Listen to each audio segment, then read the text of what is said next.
Hello नमस्कार साथियों, आपका स्वागत है हमारे चैनल पे। तो साथियों, आज इस क्लास में देखने वाले एसएससी जीडी के लिए जीके जीएस के काफ़ी महत्वपूर्ण सवाल। तो साथियों, आज इस क्लास में आपके लिए एसएससी जीडी के लिए प्रीवियस ईयर सवाल हम कराने वाले हैं। तो साथियों देख लीजिए, आपके प्रीवियस ईयर जो भी एसएससी जीडी का एग्ज़ाम हुआ है ऐसे ही सवाल आते हैं, और इस बार भी 20 फरवरी को ऐसा ही सवाल आपको देखने को मिल सकता है एसएससी जीडी एग्जाम में। तो साथियों, अगर आप एसएससी जीडी के लिए तैयारी कर रहे हैं तो हमारे चैनल से जरूर जुड़े। साथ ही आपके लिए काफ़ी अच्छे तैयारी practice set previous year upload किया जा रहा है। आप लोग उस सारे वीडियो को देखिए एक बार, उसके बाद हमें कमेंट अपना राय दीजिएगा कैसा सवाल लेवल है। हमने सारे सवाल वही कराए जो आपके एसएससी जीडी एग्जाम में बार बार पूछा जा रहा है। तो चलिए दोस्तों, इस क्लास को स्टार्ट करते हैं। देखिए, प्रश्न पहला है विजयनगर साम्राज्य का प्रथम राजवंश कौन था। तो साथियों, विजयनगर साम्राज्य का प्रथम राजवंश कौन था? तो संगम था। तो ऑप्शन सी बिल्कुल राइट ऑप्शन हो जाएगा। तो चलिए प्रश्न नंबर दूसरे पढ़ते हैं। प्रश्न दूसरा है, भारतीय राज्य सिक्किम किस देशों के साथ अपनी सीमा को साझा नहीं करता है। तो साथियों, भारतीय राज्य सिक्किम किस देशों के साथ अपना सीमा साझा नहीं करता है? तो बांग्लादेश के साथ नहीं सीमा साझा करता है। ऑप्शन बी क्या है? बांग्लादेश बिल्कुल राइट ऑप्शन है। तो चलिए प्रश्न नंबर तीसरे बढ़ते हैं। प्रश्न तीसरा दिए, देश का पहला जैव गांव बायो विलेज दसपरा कहाँ स्थित है। तो साथियों, देश का पहला जैव गांव जो कि दसपरा है वो कहाँ स्थित है? तो आपका त्रिपुरा में स्थित है। तो ऑप्शन ही क्या हो जाएगा? बिल्कुल राइट ऑप्शन हो जाएगा। तो चलिए प्रश्न नंबर 4 देखते हैं। प्रश्न 4 है, उस्ताद आमिर खान किस घराने से संबंधित है। तो साथियों, उस्ताद आमिर खान किस घराने से संबंधित थे? तो आपके इंदौर से। ऑप्शन सी बिल्कुल राइट ऑप्शन हो जाएगा। तो चलिए प्रश्न नंबर 5 देखते हैं। प्रश्न 5 दिया, नालंदा विश्वविद्यालय को विश्व के महान प्राचीन विश्वविद्यालयों में से एक तथा महत्वपूर्ण बौद्ध शैक्षणिक उत्कृष्टता केंद्र माना जाता है। इसकी स्थापना किस भारतीय शासक ने की थी? तो साथियों, जैसा ही जानते हैं, नालंदा विश्वविद्यालय को विश्व के महान प्राचीन विश्वविद्यालयों में से एक और तथा महत्वपूर्ण बौद्ध थे उनके लिए शैक्षणिक उत्कृष्टता माना जाता था। और इसकी स्थापना किस भारतीय शासक ने किया था साथियों? तो कुमारगुप्त प्रथम ने किया था। किसने साथियों? कुमारगुप्त प्रथम ने। ऑप्शन ही क्या हो जाएगा? बिल्कुल राइट ऑप्शन हो जाएगा। तो चलिए प्रश्न नंबर 6 देखते हैं। प्रश्न 6 दिया है, निम्न में से किसे संविधान सभा का सचिव नियुक्त किया गया था। तो साथियों, निम्न में से किसे संविधान सभा का सचिव नियुक्त किया गया था? तो आपके HBR अयंगर को। किसके साथ है? HBR अयंगर को। ऑप्शन ए बिल्कुल सही जवाब हो जाएगा साथियों। तो चलिए प्रश्न नंबर 7 देखते हैं। प्रश्न 7 दिया है, निम्नलिखित में से कौन सा पद भारत के संविधान के अनुच्छेद 76 के तहत एक संवैधानिक पद है। तो साथियों, निम्नलिखित में से कौन सा पद भारत के संविधान के अनुच्छेद 76 के तहत एक संवैधानिक पद है? तो साथियों, भारत के महान्यायवादी है।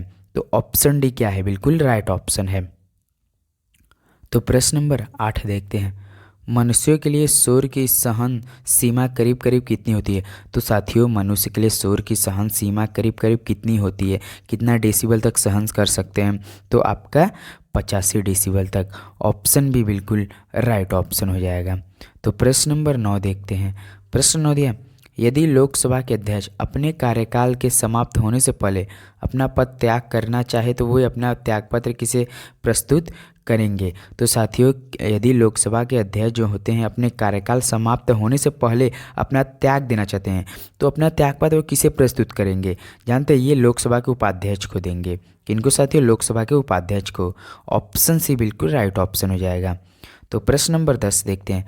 प्रश्न 10 दिया, अक्षांश का 1 डिग्री लगभग किमी के बराबर होते हैं। तो साथियों, अक्षांश का 1 डिग्री लगभग कितने किलोमीटर के बराबर होते हैं? तो आपका 111 किलोमीटर के बराबर होते हैं। कितने सस्ते? 111 11111।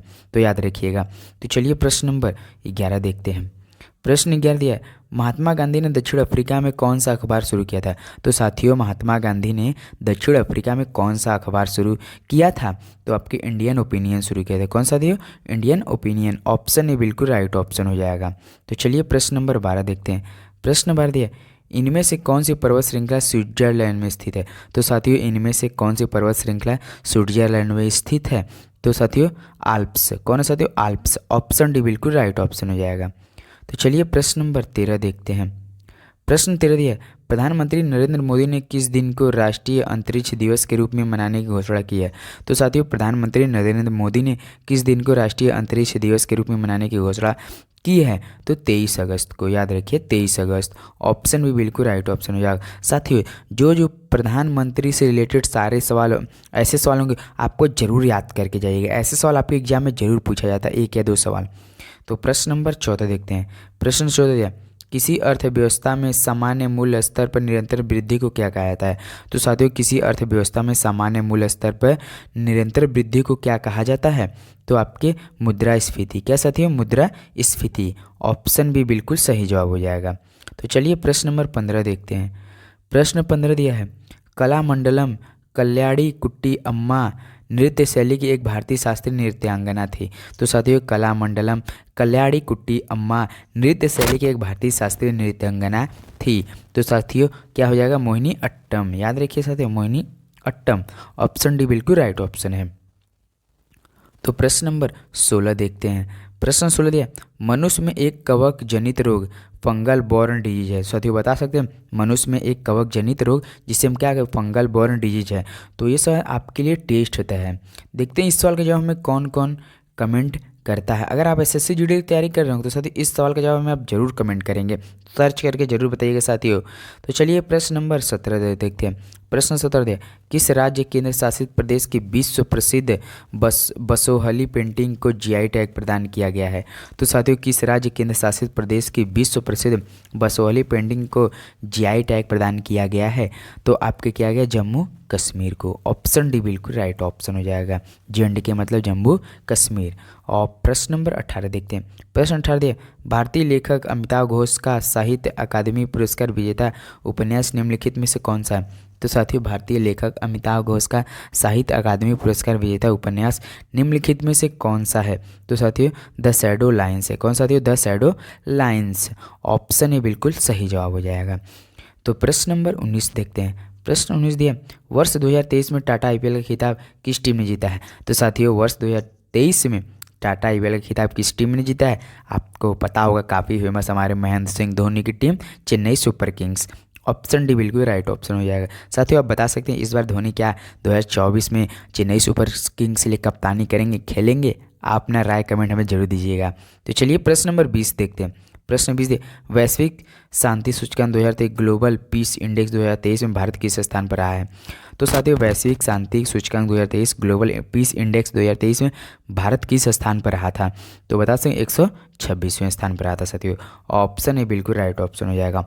तो साथियों, आपको पता है एसएससी जीडी में 1 से लेकर 20 तक सवाल आते हैं, स्ट्रेटेजी के, जीके जीएस और इसी में करंट अफेयर के सवाल आते हैं। हम हर क्लास में 20 सवाल करा रहे हैं आपके लिए, वही सवाल करें जो आपके पिछले वर्ष में एसएससी जीडी एग्जाम में पूछा गया। तो साथियों, सुबह में देखिए प्रैक्टिस सेट होता है, शाम में प्रीवियस ईयर जो आपके 13 फरवरी से आपको स्टार्ट हुआ था। तो चलिए दोस्तों, आज के लिए बस इतना। अगर हमारे चैनल पर नए हैं तो जरूर सब्सक्राइब करिएगा साथियों। मिलते हैं अगली वीडियो में, तब तक के लिए दोस्तों जय हिंद जय भारत।